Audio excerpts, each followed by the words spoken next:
ہرات کے ملا عبدالرحم جامی نے ہم سب کی جذبات کی ترجمانی کی ہے۔ ملا عبدالرحم جامی فرماتے ہیں، سیرت مبارکہ کی اس وسعت کو دیکھتے ہوئے لا يمکن الثناء کما کان حقہ بعدس خدا بزرگ توئی قصہ مختصر۔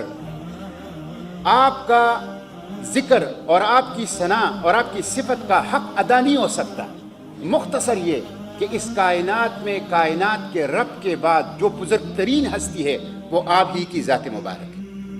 تو یہ اللہ کے پیغمبر صلی اللہ علیہ وسلم کی سیرت مبارکہ کی وسعت ہے، لیکن اس وسعت کے ساتھ اس کی اہمیت بھی ہے۔ اہمیت اس لیے ہے کہ قرآن نے ہمارے لیے کہا ہے لقد کان لکم فی رسول اللہ اسوۃ حسنہ، یہ ہمارے لیے نمونہ ہے، بحیثیت فرد بھی، بحیثیت اجتماعیت بھی۔ اسی طرح قرآن نے ہمیں یہ تعلیم دی ہے وَإِن تُطِيعُوهُ تَهْتَدُوا، اگر تم اطاعت کرو گے اللہ کے پیغمبر صلی اللہ علیہ وسلم کو تو ہدایت پاؤ گے۔ قرآن پاک نے ہمیں یہ تعلیم دی ہے کہ اگر تم لوگ اللہ سے محبت کرنا چاہتے ہو اور بدلے میں اللہ کے محبوب بننا چاہتے ہو تو اس کا طریقہ یہ ہے کہ اتباع رسول کرو۔ قُلْ إِن كُنتُمْ تُحِبُّونَ اللَّهَ فَاتَّبِعُونِي يُحْبِبْكُمُ اللَّهُ، اے نبی صلی اللہ علیہ وسلم ان کے کہہ دیجئے کہ اگر آپ لوگ اللہ سے محبت کرتے ہیں تو میری اتباع کرو، اس کے نتیجے میں اللہ تم سے محبت کرے گا، محبوب خدا بن جاؤ گے۔ اس لیے یہ محبت اللہ کی قرب کا ذریعہ ہے، یہ محبت ہدایت کا ذریعہ ہے، یہ محبت دنیا کے اندر قیادت کا، امامت کا، عظمت کا ذریعہ ہے، اور یہ محبت آخرت میں رب کی رضا کا اور جنت کا ذریعہ ہے۔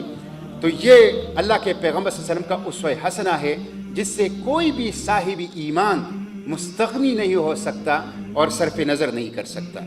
اس عشق مصطفی یا محبت رسول یہ اثاثہ ہے، اصل دولت ہے۔ صحابہ کرام رضوان اللہ علیہم اجمعین جنہوں نے قسم پرسی کی حالت میں قلت تعداد، قلت وسائل، قلت مال کے باوجود دنیا کے سپر پاور سے انسانیت کی زمامی اقتدار چھین لی، کون سی چیز تھی؟ یہ محبت تھی ان کے دلوں میں، یہ محبت تھی ان کے دلوں میں۔ تاریخ کی کتابوں میں اور سیرت کی کتابوں میں آتا ہے اور مفسرین نے نقل کیا ہے۔ مشہور صحابی ہیں حضرت عمر بن العاص رضی اللہ عنہ، ان سے کسی نے پوچھا کہ اللہ کے پیغمبر صلی اللہ علیہ وسلم کیسے تھے، ان کی شکل مبارک کیسی تھی؟ تو انہوں نے جواباً فرمایا کہ مجھے نہیں علم، حالانکہ وہ صحابی تھے، اونچے مرتبے کے صحابی ہیں۔ فرماتے ہیں کہ میں نے کبھی آنکھ بھر کر چہرہ مبارک کو دیکھا نہیں ہے، اتنی محبت تھی، اتنی عقیدت تھی، اتنا احترام تھا، اتنا عشق تھا کہ نظر بھر، آنکھ بھر روح مبارک کی طرف دیکھتے بھی نہیں۔ اور جب مجلس میں بیٹھے ہوتے تھے اللہ کے پیغمبر صلی اللہ علیہ وسلم تو عروہ بن مسعود ثقفی صلح حدیبیہ کے موقع پر جب مشرکین مکہ کے سفیر بن کر آئے تو انہوں نے بیان کیا کہ جب مجلس میں بیٹھتے ہیں صحابہ کرام تو ایسی سکوت اور خاموشی ہوتی ہے جیسے یہ انسان نہیں، یہ پتھر ہیں۔ جب اللہ کے پیغمبر صلی اللہ علیہ وسلم کسی بات کا حکم دیتے ہیں تو ایسے اس کی طرف دوڑ پڑتے ہیں کہ لگتا ہے کہ ابھی ایک دوسرے کے ساتھ لڑ پڑیں گے اس کام کے لیے۔ اور جب اللہ کے پیغمبر صلی اللہ علیہ وسلم وضو فرماتے ہیں تو ان کے مستعمل پانی کو زمین پر نہیں گرنے دیتے، ہوا میں اپنے ہاتھوں پر روک کر اپنے جسم پر مل لیتے۔